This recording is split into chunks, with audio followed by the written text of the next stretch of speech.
তো নমস্কার বন্ধুরা, আপনারা দেখছেন মা Bimala light house YouTube channel.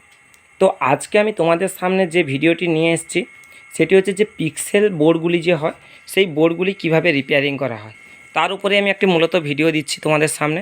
তো দেখুন, আমার যে এই বোর্ডটি আছে এই বোর্ডগুলি হচ্ছে সম্পূর্ণ 12-24-এর বোর্ড, অর্থাৎ যে আমাদের এই লাইনটিতে আছে 12 পিস, আর এই দিকে যে লম্বায় যে আছে অর্থাৎ 4 ফুটে আছে 12 পিস, আর লম্বায় আছে কিন্তু 24 পিস। সেই সিস্টেমে কিন্তু 12-24-এর বোর্ডগুলি আমরা তৈরি করেছি।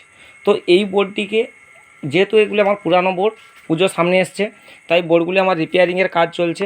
তো এই বোর্ডগুলিকে আমি আজকে রিপেয়ারিং করে তোমাদেরকে দেখাবো যে পিক্সেল বোর্ডগুলি কি সমস্যা হলে তার কীভাবে সমাধান করতে হয়। তো ভিডিওটি প্রথম থেকে শেষ পর্যন্ত দেখুন, তাহলে তোমরাও কিন্তু এইভাবে বোর্ডগুলিকে রিপেয়ারিং করতে পারবে।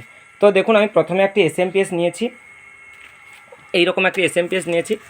যারা তোমরা এই বোর্ডের বিজনেস করো তারা এসএমপিএস সম্বন্ধে জানো, কিংবা এই যে ডেটা অর্থাৎ সার্কিট বোর্ডটি যেটা সাহায্যে প্রোগ্রামিং হয় সেই সার্কিট বোর্ডটিও তোমরা তার সম্বন্ধেও জানো। তো আমি বোর্ডটির কানেকশানটা আগে করে নিচ্ছি। তো প্লাসের সঙ্গে প্লাস এবং নেগেটিভের সঙ্গে নেগেটিভ কানেকশান করে নিচ্ছি এবং ডেটার সঙ্গে ডেটার কানেকশানটা দিয়ে দিচ্ছি।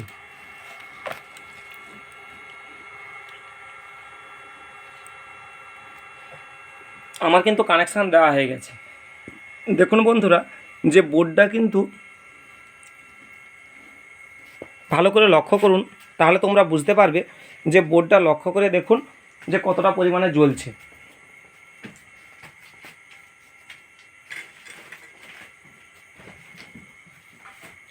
দেখুন, আমার টোটাল যে 4 ফিট বাই 8 ফিটের যে বোর্ডটি, তার কিন্তু প্রায় 3 ভাগের 2 ভাগ জ্বলছে, 1 ভাগ কিন্তু বন্ধ আছে। তো আমি তোমাদের সামনে আমি ভালো করে দেখাচ্ছি। দেখুন যে আমার কিন্তু এই যে বোর্ডটির, এই যে দেখুন, এইখান পর্যন্ত জাস্ট প্রোগ্রামিংটা হচ্ছে, এইখান পর্যন্ত প্রোগ্রামিং হচ্ছে। এরপরে কিন্তু এটাতে আর হচ্ছে না, জাস্ট এই জায়গা থেকে কিন্তু আমার প্রোগ্রামিংটা হচ্ছে, এরপরে কিন্তু আমার প্রোগ্রামিংটা আর হচ্ছে না। দেখুন, টোটাল বোর্ডটা কিন্তু আমার বন্ধ হয়ে আছে কিংবা কনস্ট্যান্ট জ্বলে আছে। তার মানে আমাদেরকে বুঝতে হবে যে আমার এই বাল্বটি যেহেতু আমার সমস্যা হয়েছে, মানে টোটাল এই বোর্ডের মধ্যে কিন্তু আমি তোমাদেরকে দেখাচ্ছি যে এই বাল্বটির কিন্তু শেষ পোর্শন, অর্থাৎ এইখান পর্যন্ত যেহেতু জ্বলছে, তোমরা বেশিরভাগ ক্ষেত্রে কি করা হয় বলুন তো, যে দেখা যায় যে এই বাল্বটি মনে হয় ঠিক আছে আর বাদ বাকি বাল্বগুলি সমস্যা করছে, কিন্তু না, এই দুটি বাল্ব পাশাপাশি তোমরা কেটে বাদ দিয়ে দিবে, তাহলে তোমরা অনায়াসে কিন্তু এই বোর্ডটি রিপেয়ারিং করতে পারবে। তো আমি তোমাদেরকে দেখাচ্ছি যে কিভাবে যে এই দুটি বাল্বকেই কিন্তু আমি চেঞ্জ করব। চেঞ্জ করে এইরকম আমি দুটি বাল্ব নেব, দুটি বাল্ব নিয়ে কিন্তু এই জাস্ট দুটি বাল্বকে আমি চেঞ্জ করব। চেঞ্জ করে কিন্তু আমি বোর্ডটিকে রিপেয়ারিং করে তোমাদেরকে দেখাবো যে আমার টোটাল বোর্ডটি কীভাবে জ্বলছে। দেখুন, এধারে লাইটগুলো কিন্তু অনায়াসে হাত দেওয়ার সঙ্গে সঙ্গে কিন্তু আমার বাল্বগুলি জ্বলে গেছে, কিন্তু কোনো কিছু ডিজাইন খেলছে না। আমি তোমাদেরকে পিছন সাইডটা দেখাচ্ছি, জাস্ট আগলি ফ্রন্টটা আমি তোমাদেরকে দেখাচ্ছি। দেখুন, তাহলে বুঝতে পারবে যে এই বোর্ডটির কীভাবে এই সাইডটা প্রোগ্রামিং হচ্ছে না, কিন্তু দেখুন ওই সাইডটা প্রোগ্রামিং হচ্ছে। তাহলে এই ধারটা কিন্তু আমার কনস্ট্যান্ট জ্বলে আছে, জাস্ট এই দিকটা আমি কিন্তু এই দিকটাকে আমি রিপেয়ারিং করব। ঠিক তোমাদেরকে যেরকম বলছি আমি সেই রকম কিন্তু দুটি বাল্বই কিন্তু চেঞ্জ করব।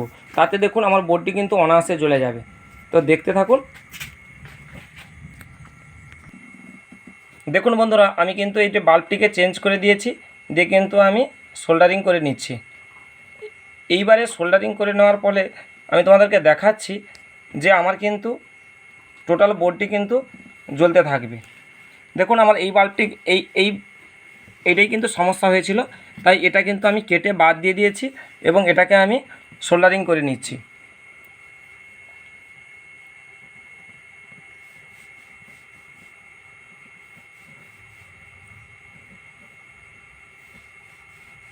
আমার কিন্তু সোল্ডারিং হয়ে গেছে।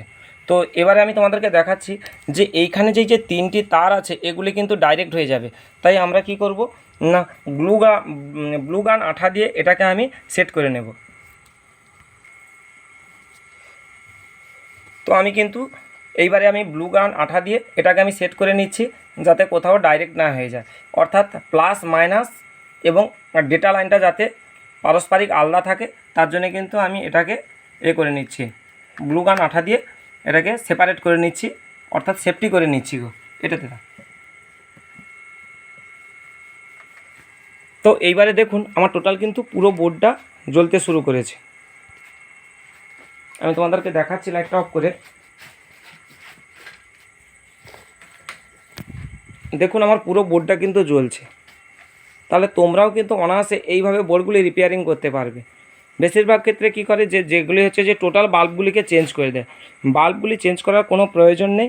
এইভাবে যদি তোমরা একটু ভালো করে বোর্ডটা জ্বালিয়ে কিছু সময় লক্ষ্য করো, তাহলে কিন্তু তোমরা অনায়াসে এরকম বোর্ড রিপেয়ারিং করতে পারবে। দেখুন বোর্ডটা কিন্তু সারানো হয়ে গেছে। তো এর পরবর্তী পর্যায়ে আমি নিয়ে আসব যে ছোট ছোট যে এই যে পিক্সেলের বোর্ডগুলি হয় বিভিন্ন ডিজাইনের, অর্থাৎ 12-24 কিংবা 8-32 ছোটো যে সার্কিটের দ্বারা বোর্ডগুলি রিপেয়ারিং এবং তৈরি সম্পূর্ণ ভিডিও দেখতে পাবেন আমার চ্যানেলে। তো ভালো লাগলে চ্যানেলটি সাবস্ক্রাইব করে রাখুন এবং পাশে থাকা নোটিফিকেশান বেলটি অন করে রাখুন, যাতে সবার আগে এই রকম নিত্য নতুন ভিডিওগুলি তোমাদের সামনে পৌঁছে যায়। তো ভালো লাগলে একটি লাইক দেবেন।